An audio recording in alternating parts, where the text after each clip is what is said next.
SSC में हुआ बड़ा बदलाव। क्या अब टीचर्स पेपर नहीं बनाएगी? क्या पेपर बनाने के लिए एलियन को बुलाया जाएगा? क्या बच्चों से अब गणित के सवाल की जगह, नॉर्मल क्वेश्चन की जगह calculus, differentiation, integration, high level की मैथ्स पूछी जाएगी? क्या पेपर का पैटर्न बिल्कुल बदल गया? क्या पीवाईक्यू क्वेश्चन की किताबों को हमें कूड़े में फेंक देना चाहिए? ये सब सवाल आपके जहन में गूंज रहे हैं। सब लोग इस मुद्दे पे वीडियो भी बना रहे हैं। सोचा मैं भी एक वीडियो बना दूं, मजा आएगा। तो भाई साहब, अपने दिमाग को जरूर रखो ठंडा और मैं आपको बताता हूं पूरी जानकारी। छोटी सी 5-6 मिनट की वीडियो होगी, सारा क्लैरिफिकेशन हो जाएगा। एसएससी है स्टाफ सिलेक्शन कमीशन, एक सेंट्रल गवर्नमेंट की एक संस्था है जिसको ठेका दिया गया है ग्रुप बी और कुछ ग्रुप सी पोस्ट का एग्जाम्स करवाने के लिए।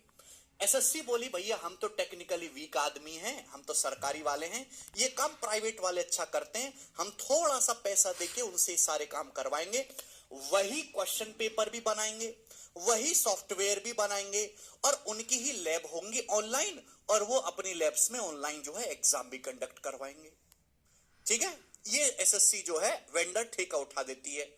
अब पिछले 5 साल से यानी कि साल 2018 से इन्होंने ठेका दिया हुआ था टीसीएस को, टाटा कंसल्टिंग सर्विस, जो हमारे मान्य रतन टाटा की बहुत ही रेप्यूटेड कंपनी है और इसके 5 साल से ज्यादा समय पूरा हो गया है। जनरली कोई भी जब हम वेंडर नया बनाते हैं, टेंडर उठाते हैं, तो नॉर्मली 2 से 3 साल के लिए ही होता है, लेकिन यहां 5 साल से ज्यादा समय टीसीएस ने पूरा किया है और सक्सेसफुली पूरा किया है। मतलब टीसीएस का ट्रैक रिकॉर्ड पिछले जितने भी एसएससी में वेंडर्स हैं उनसे कहीं ज्यादा अच्छा रहा है।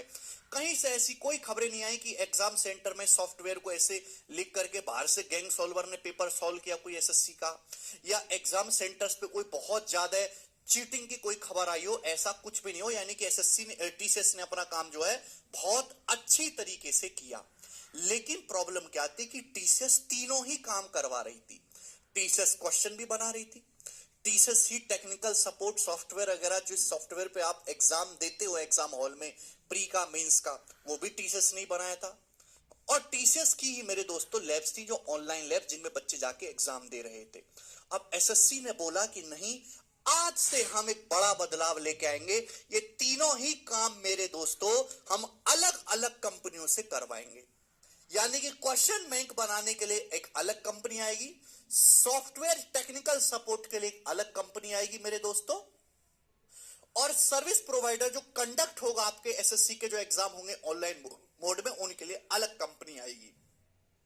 एसएससी से मेरी रिक्वेस्ट है कि चाहे आप कुछ भी बदलाव करें, लेकिन पेपर जो करवाने का जिम्मा है, जो लैब्स है, वो टीसीएस को ही दे, क्योंकि हमको टीसीएस के अलावा और किसी पे भरोसा नहीं है। कि सबसे ज्यादा जो एग्जाम लीक होता है वो कहां से होता है कि भैया जहां पे एग्जाम का दे रहे हैं बच्चे, वहीं से पहले ही क्वेश्चन पेपर बाहर आ जाता है मार्केट में। टीसीएस ने पिछले 5 साल के अपने एसएससी के कैरियर में ऐसी एक भी गलती नहीं करी। तो एसएससी पे सारे टीचर्स को भी, सारे स्टूडेंट को टीसीएस पे पूरा भरोसा है। तो कम से कम एसएससी को एग्जाम करवाने का जो ठेका है, जो जहां पे बच्चे ऑनलाइन लैब्स में पेपर देते हैं, वो तो टीसीएस को ही देना चाहिए। बाकी क्वेश्चन बैंक अब से टीसीएस नहीं बनाएगी, क्वेश्चंस टीसीएस नहीं, बिल्कुल नहीं बनाने वाली है। उसकी जगह एक नई कंपनी आएगी मेरे दोस्तों, और लगभग उसका नाम भी क्लियर हो चुका है। अब बच्चों के मन में डाउट है कि भाई साहब जब नई कंपनी आएगी तो नए स्टाइल से क्वेश्चन बनाएगी, तो जो हमारे पुराने सवाल है क्या वो सवाल बेकार हो गए? तो भैया ऐसा कुछ भी नहीं है।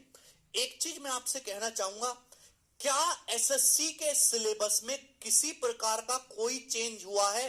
नहीं, एसएससी के सिलेबस में किसी प्रकार का कोई चेंज नहीं हुआ और ना ही होने वाला है।